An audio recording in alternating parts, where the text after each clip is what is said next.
Hi, this is Gail McMeekin for Creative Success, and welcome to my real live office in Boston, where I'm going to share with you how I do a ritual to help me deal with Indeaphoria, which is having more ideas than lifetimes and having to make decisions around them so that you can get focused and you can manifest what it is you want to do and not stay stuck in indecision. So I have a kind of a spiritual process that brings lots of things into account that I'm happy to share with you today. So welcome. Now you should have gotten a handout of this, and hopefully you've had a chance to listen to the audio called Discover and Follow Your Creative Dreams to stimulate some new ideas. So hopefully you're hopped up with new ideas. And if you're in the void and in that part of the creative cycle where not a whole lot is happening, I really recommend that you keep an excitement list for a month. Put it in your journal, put it in your phone, use stickies and put things all over here. You want to be able to have multiple ways of collecting ideas when they pop into your head, because sometimes they don't come back. So if you're in that part of the cycle, just keep generating ideas, because we want to find out what your fascinations are. And fascinations is the F in the focus model I'm going to talk to you about. So what I do every quarter is spend a half a day or a day looking at where I'm at and what all the projects are that are possibilities so that I don't get scattered. And I use my journal as kind of a guide, and I have a number of criteria which I will be sharing with you. So we're going to basically take a look at legacy ideas that you love, that you want to be part of your legacy, things that you're ambivalent about and you need to make some decisions about them, stuff that you know for sure you want to subtract and just get out of your sphere. And an example of that is I did this exercise with a woman who's a crafter, and she had a whole crafts closet full of, unfinished quilts, half knitted sweaters, and all that.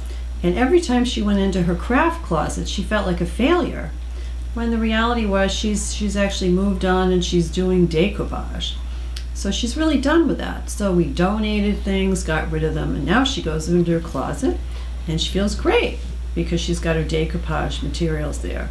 So you really do want to get rid of the dead wood. And then there are those ideas that you want to sort of hang on to later for review. You're not quite ready to make a decision, but you want to look at them in a year from now or 6 months from now. Anyway, so we want to clear the space. And I purposely sit on the floor with the materials. It's very important because we're going to be thinking about how you react to each of these projects from your body, mind, spirit, heart, and your bank account. All 5 of those elements are important, and I use a lot of spiritual cards to help me when I get stuck, which I will be happy to share with you. So take your folders, like this pile over here. This is book ideas. Do you think I'm going to live long enough to write all these books? I don't think so. But I need to take a look at how many there are. And this is my website pile, which is a disaster, which is something that's needed to be dealt with. Whereas I've got other things that are smaller, like here's a small project. So that you want to look at the size of things and again, see how you react to them. It doesn't necessarily mean if you have a big folder that you're in love with that project. It may just be a bunch of junk you haven't thrown out yet. So this is how I start. I have my Hindu goddess of prosperity and good fortune, Lakshmi, and so I bring her here so I can take a look at her. And they say it's very good to have one where she's sitting down because it means she's ready to receive or something like that. And thanks to Janet Connor, my friend, who wrote Writing Down Your Soul and has a new book coming out called Soul Vows, I start by reading my soul vows, which I will do quickly. I am joyful. I live in the light. I create conditions for more money, abundance, and love in my life. I honor and protect my body, mind, heart, spirit, and money. I partner with people who can jointly create prosperity and joy with me. I am grounded daily by healing and spiritual practices and journaling, and I nurture my creative gifts, and I share them in the spotlight, because in my hands, I'm meant to be in the spotlight. So I start with that, and then I want to remind you all that your ideas are like precious jewels. And one of my good friends just gave me these lovely jewels, which I love. And I'm very attracted to jewels anyway, for some reason. Not that I want expensive jewelry. There's something about the color and the beauty that's on my fascination list right now. But remember that your ideas, even if you don't develop them, they're very precious. So you want to be focused in on that and recognize that your creative ideas deserve to be treated well by you as well as anyone else that you choose to share them with. So we're going to do a little bit of this exercise today. We're not going to do the whole thing, obviously. Now, one of the first things I do when I look around is see where my attention is drawn. And I'm always initially looking for things that I want to eliminate. So today I'll start with this. Now, I love gemstones. It's a new thing. I'm using a lot of birthstones in my work with clients. And actually my initials are GEM, gem. So my newsletter is going to be called Gems from Gail eventually here. But anyway, so I'm fascinated with this, and there are all kinds of healing properties to stones. And there's a training course in New York that teaches you how to do that. And I would love to go, but I cannot do it this year because I had to make some other choices. So this goes into next year's pile. So as interested as I am in it, I can't do it now. Because instead, what is a yes is I have to get 30, I still have a social work license, so I have to get 30 CEUs every 2 years. And I'm always looking for something interesting to take. Well, I learned about soul collage last year, and I just love it. And so it turns out in September, for half my CEUs, I can study with this lovely woman and get certified to facilitate groups. So between now and September 19th, I think I have to read a book, a couple of CDs, and make about 25 of these soul collage cards. So I'm very excited to be sharing that with you, but that clearly won out this year. So that goes in the yes pile. Now sometimes you have a project that's shorter and less complicated. And I have one right here. This is my book, The Power of Positive Choices. Way back when I had chronic fatigue syndrome, my very first product that I created was this audio tape from Stress to Serenity, which is my stress workshop on tape that everybody kept telling me to put on tape with some meditations. But it's on a tape, and people don't seem to have tape decks anymore, and it needs to be updated. And there's a workbook in here that comes out and so forth, which I have to figure out how to put into a CD. Last year I edited this. If I spend a day recording this, it will be done. And I have the DAT files if I need to do it that way. I don't know yet whether I'm doing GarageBand or I have to figure all that out. But anyway, this is a short project that I could carve out and probably get completed within a week's time. And it's on the agenda for this year. I'm part of Ariana Huffington's GPS for the Soul program now, and she's really on the march about stress, and I want to join her with that. So, short project. So again, take your calendar, and I also use an action plan for myself, and pick a week. So I'm going to pick a week in November and get that done. So that stays. Now, I have a dilemma because I have to be very careful that I don't spend too much time going to trainings and workshops, because I could learn endlessly. I have to think about what's realistic and what isn't, given what I just said I was going to be doing. So in November, on the Cape, there's a wonderful watercolor painter, and I do watercolor painting, as much as I can. And she's 80 years old. She's doing this very special workshop. It's a weekend on the Cape. I can stay there, but it's in November, so it's kind of in the middle of some crunch things. So I'm not quite sure what to do. And when I check in with my body and heart, I'm a little confused. My mind gets excited about it. My spirit gets excited about it. And it does cost money, so you have to look at that piece, because I probably won't be selling paintings for many years, hopefully in the future. So when I get stuck like that, I have all of these cards. I do Viking runes almost every day. Another thing that I'm really interested in now is color. That's another thing that I can get some training in, but not now. But because we're talking about art, let me just pull a card out of here and see if I get any clues, because very often that can help me get unstuck. So let me just think about this painting workshop with Elizabeth Pratt and pull a card. And also notice I'm a little nervous. I'm having a little breathing sensation, so just kind of pay attention. So the card I got was Peach. Wow, which is inhale a breath of life, which means there's almost always a clue in these things. Breath of life, 42.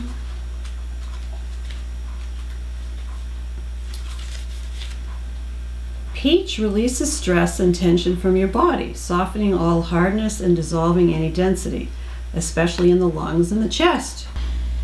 Now, this one's interesting because it demonstrates some complexity. So while I got the peach card, which is orange, which is about joy and creativity, and my color guide, Leah Denmark, who's wonderful, by the way, you can look her up, says I need a lot more orange in my life. And I should mention that I already drew a card around this, and I got amber, which is awaken your creativity.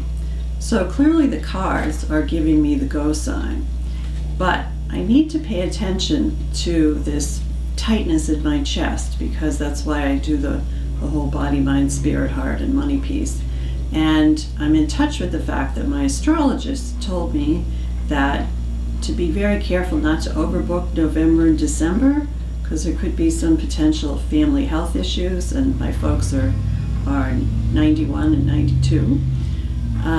So I realize that's a bit of a dilemma. And secondly, painting sometimes, because I'm a little bit out of practice because I lost my teacher, can raise my anxiety level. And so that may be another piece of why I'm having this breathing issue. But if I make arrangements to get my brother to cover me that weekend, we do tag team on my parents, then I think it's a go, because I've lost my teacher. And one of the things about this woman is that she's a total free spirit. She plays with paint. She's very non-judgmental. So I actually think that doing it will be giving myself a gift of joy and self-care in alignment with all this orange energy that I'm supposed to do. I just need to have a backup plan. So yes, this goes in the yes pile. Another one that goes out is I took a wonderful travel writing course one weekend a few weekends ago, and I thought, oh, why am I doing this now? But it was $100. It was in beautiful Stonington, Connecticut. I love the people. It was great. And while I really love travel, and Rusty and I have all kinds of retreats and all sorts of things mapped out for travel, what I discovered was that a lot of real travel writing is very literary. And so it's a whole new skill to learn. And while I'm great at picking out restaurants and hotels, I seem to have a gift. I don't know that I'm going to get to literary travel writing yet. So that goes off into the future. And just trying to think of what else I need to let go of here. Retreats. This is retreats and travel. This is definitely a yes. Rusty and I are planning to do a retreat in either Italy or France this year. That will be creative, which will be fantastic. Now, one of the reasons I created the Creative Courage cards is that I find for most of us who are creative, lack of courage, which is the C in focus, is part of what can get us sort of stuck. So I'm working on a new project now to take my creativity training back into organizations. I used to do lots of things in organizations. I'm certified in HR and all that, but I haven't been hanging out there. But there are a lot of unhappy men and women there, and they need somebody to help them get their creativity out there. Plus, there was a huge study done by IBM that creativity is now the leadership skill of the 21st century. So people really do need help with that. So I put together a program and need to get it out there, have some interested parties, but let's just see if there's anything I have to do related to my courage to this program. It does feel good in my heart and my body, my mind. It fits all of those categories. And monetarily, it'll be great. So let's see what we get. Okay, so I got, make sure you create or find a supportive work environment that nurtures your creative soul, which is what I'm trying to do with the program. Whether it's a quiet cafe, a redesigned attic, or a hideaway, surround yourself with positive symbols of your creative gifts as reminders of your talent. So that's a clue there about where I might want to do it. Do I really want to do it at the company? I might want to do it at the retreat center. So thank you, Courage Cards. I'm going to pop that over there. Now, there are things that we have to deal with, like this is a whole pile of stuff that needs to be fixed with my website. And that needs to be a priority, which is another reason why some of these other things aren't going to be happening right now. And I need to recognize that that's why doing anything else other than I'm doing up until December isn't going to happen. But I think I have a solution for that, so that's exciting. So that stays. Now this pile of book ideas, and I actually have one over here because I'm part of this Creative Retirement Collaborative, and we've been doing book signings and events and so forth. And I have a whole file on people over 50. So I have an interest in writing about that. But I can also blog too. But this pile of book ideas is getting kind of old. So one of the things I need to do is spend a separate day to go through here and see. I never throw those ideas out, but just see if I can resort them. Because knowing when it's time to write a book and knowing what that topic is becomes a passion, and I'm not quite there yet. I'm still a little bit muddled. So that has to be a separate project. And marketing the Creativity Courage cards, that's a whole project. That's going to have to wait a bit. We just got them in Artist Magazine, so that was wonderful. So let's see, what else? Gifted, scientific hand analysis, that's ongoing. I'm continuing to study that, so that is hopefully something I'll be wrapping up my training in this year as well. So that's plenty. So then what I do is I get rid of everything, and then I go into my journal and I try to highlight the things that are really important and eliminate from my sphere the things that aren't. So I do have filing cabinets and things where I hide things away. I think when you're a writer and a creative person, you need to be careful about throwing things out, because sometimes you do go back to them, but you do need to get them out of your sphere, and when it's time, you'll know that you can throw them out. So if you go back to your handout, so again, you're looking for your legacy pile. These are the things that you want as part of your destiny. And when you've figured out what those things are, and again, I'm just giving you a glimpse here, you want to think about my focus model, which is in the PowerPoint. F is for fascinations. You want to find the things that pull you to them that you want as part of your life. O is for originality. You're all original. You all have original ideas because everything comes through our creative channel. You just need help, perhaps, pulling it out. Courage, which is why I did the courage cards. We need to be courageous because when we put our creative work out there, not everybody's going to like it. It's going to get rejected. U is for ultimate. This is one of the things we do in the Jewel group, is run everything through what I call the idea hothouse to try to find the best format. Now things can be, they're not just books, now they're interactive books with cue cards and all kinds of things, videos and so forth. So we have lots of different options for finding the right methodology, the right modality to create a product or a service. And lastly, the S in focus is about sharing. It's finding your tribe, the people who understand you and appreciate what you do, and sharing your work with them and developing a community with them, and not worrying about the people that don't get it. There's plenty to go around. Not everybody's going to like us all the time, which is one of the lessons in the 12 Secrets of Highly Successful Women. So this is kind of a glimpse of a way of dealing with Indeaphoria, and I hope it's given you some clues to keep you from being overwhelmed, and so that you can get focused, and so you can actually get your projects done and published and out into the world. So thank you. It's been great to spend this time with you. Good luck. Value your ideas. They are gems.